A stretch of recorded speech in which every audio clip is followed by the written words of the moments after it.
All right, let's dive right into this masterclass on graph theory and trees. Have you ever wondered exactly how your GPS finds the absolute fastest route home? Or how social networks seem to magically know who you should be friends with? Or even how software automatically resolves massive chains of codependencies? Well, the answer to all of that is graphs. They are, without a doubt, the essential backbone of modern computer science. So today, we're going to break down this entire unit so you can easily master everything, from basic adjacency matrices all the way up to building minimum spanning trees. Our game plan for this explainer is super straightforward. Part 1 is all about graphs, and then in Part 2, we'll shift gears into trees. So let's kick things off with Part 1, graphs. These really are the fundamental building blocks of our mathematical universe. Okay, so what exactly is a graph? Mathematically, we write it as G equals V, E. And that just means a graph is a structure made up of two things, a set of vertices, you can also call them nodes, and a set of edges that connect those vertices together. Now, a really crucial concept here is the degree of a vertex. The degree is literally just the total number of edges touching a specific node. Pretty simple, right? But the real question is, how do we actually get a computer to understand this visual concept? Because computers don't have eyes, we have to translate that visual graph into memory. One way is using an adjacency list. This is where every single vertex just keeps a literal list of its direct neighbors. So if node B connects to A and C, it just lists A and C. That is incredibly memory efficient. But alternatively, we could use an adjacency matrix. This is a grid where we put a 1 if an edge exists between two nodes, and a 0 if it doesn't.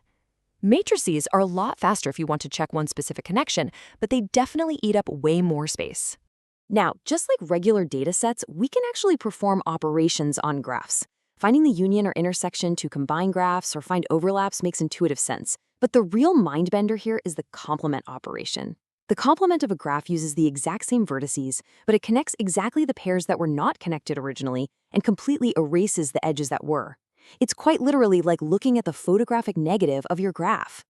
Up until now, all of our connections have been two-way streets. But when we start adding directional arrows to those edges, we get what's called a directed graph or a digraph. And this actually splits our single-degree concept into two parts, an in-degree and an out-degree. Imagine node A has an arrow pointing directly over to node B. In this scenario, A's out-degree goes up because the arrow is leaving it, while B's in-degree increases because the arrow is pointing right into it. Okay, here's where things get really fascinating. Graph isomorphism. You could have two graphs that look completely, totally different on paper. Like, one looks like a neat little square, and the other is just a tangled web.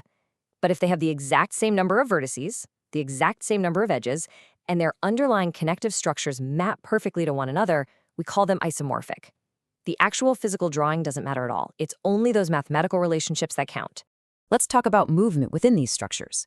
If we want to travel through a graph, we just trace a sequence of connected vertices. We call this a path, provided we don't repeat any vertices along the way. But if our path loops right back around to its starting point, we call that closed loop a cycle. And that brings us to a massively famous historical problem, the 7 bridges of Königsberg. The question was, can you walk across every bridge in a city exactly once? In graph theory, we call this an Euler circuit. It's a continuous cycle that visits every single edge exactly once and then returns to the start. The trick here is that a graph only has an Euler circuit if every single vertex has an even degree. So on an exam, if you are asked, does this graph have an Euler circuit?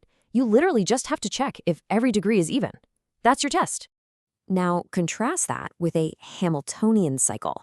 While Euler is completely obsessed with visiting every edge exactly once, a Hamiltonian cycle must visit every single vertex exactly once before returning home. And the tricky part?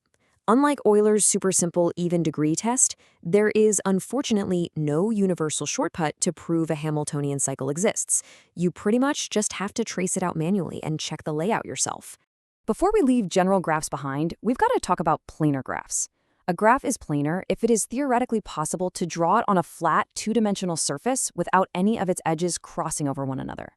Imagine looking at a terribly drawn graph with a huge X right in the middle where two edges cross.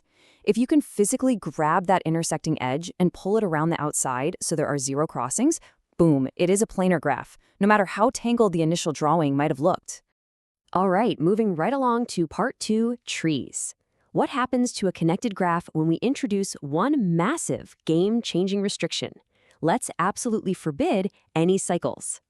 By completely removing cycles, we create a very special type of graph called a tree. Think of a traditional family tree. It gives us a strict, predictable hierarchy. We start with a root node at the very top.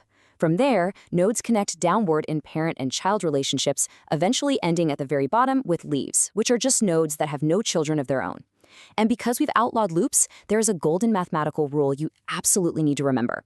A tree with n vertices will always have exactly n-1 edges.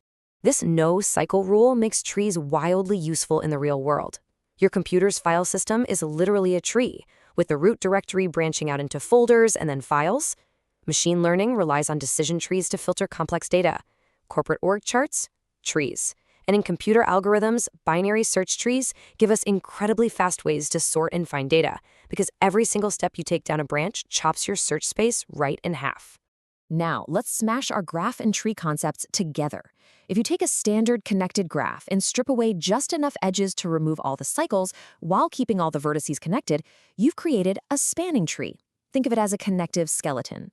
Now, if we assign numeric weights or costs to those edges, the minimum spanning tree, or MST, is the specific skeleton that connects every single vertex together with the absolute cheapest possible total cost. This is exactly the math used to lay fiber optic cables between cities for the absolute cheapest possible money. So, how do we actually find this perfect minimum spanning tree? Let's walk through Prim's algorithm step by step. Step 1, we just start at a completely random vertex. Step 2, we look at our options and find the absolute cheapest edge reaching out to a new vertex. Step 3, we just keep growing outward. We organically look at all the edges touching our newly expanded tree, and we pick the cheapest one that connects to an unvisited node. We just repeat that until every single vertex is absorbed into the tree. On the flip side, we have Kruskal's algorithm. Kruskal's doesn't grow outward from one central point. Instead, it looks at the entire board at once. Step 1, sort every single edge in the whole graph globally, from cheapest to most expensive. Step 2, pick the absolute cheapest edge anywhere, as long as it doesn't form a cycle.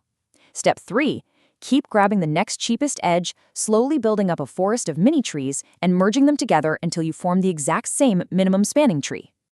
Okay, time to test your active recall with the classic exam question. Let's say you're given a massive, heavily weighted graph with exactly 10 vertices, and you run Prim's or Kruskal's algorithm on it. How many edges will its minimum spanning tree inevitably contain? Feel free to pause the explainer for a second if you want to think it over. Ready? The answer is exactly 9. Remember that golden rule from a few minutes ago? A tree with n vertices always has n-1 edges, no matter how complex the original graph was. Let's do a really quick-fire recap just to lock these rules in your brain for exam day. Remember, Euler circuits require visiting every edge exactly once, and you are guaranteed one if all vertices have even degrees. Hamiltonian cycles require visiting every single vertex exactly once, and you just have to check for those manually. And planar graphs simply mean the structure can be drawn flat without any edges crossing over one another. And for our MST algorithms, this side-by-side comparison is really going to help lock in the differences. Prim's approach is to grow one single tree outward, always picking the cheapest edge touching the existing tree. Kruskal's builds a forest, selecting the globally cheapest edges from anywhere on the board, and rejects them only if they form a cycle. 2 incredibly elegant ways to reach the exact same cheap skeleton. As you gear up for your final exams on this unit, my biggest piece of advice is to actually practice translating visual graphs into adjacency matrices by hand. Get really comfortable identifying Euler and Hamiltonian graphs, absolutely memorize that n-1 tree rule, and grab some scratch paper to trace Prim's and Kruskal's step by step. But I'll leave you with this final, slightly provocative thought. We saw that both algorithms found the exact same MST today, but if a graph has duplicate edge weights, say 2 completely different edges that both cost exactly 4, is the minimum spanning tree still guaranteed to be perfectly unique? Think about that one, and we'll see you in the next explainer.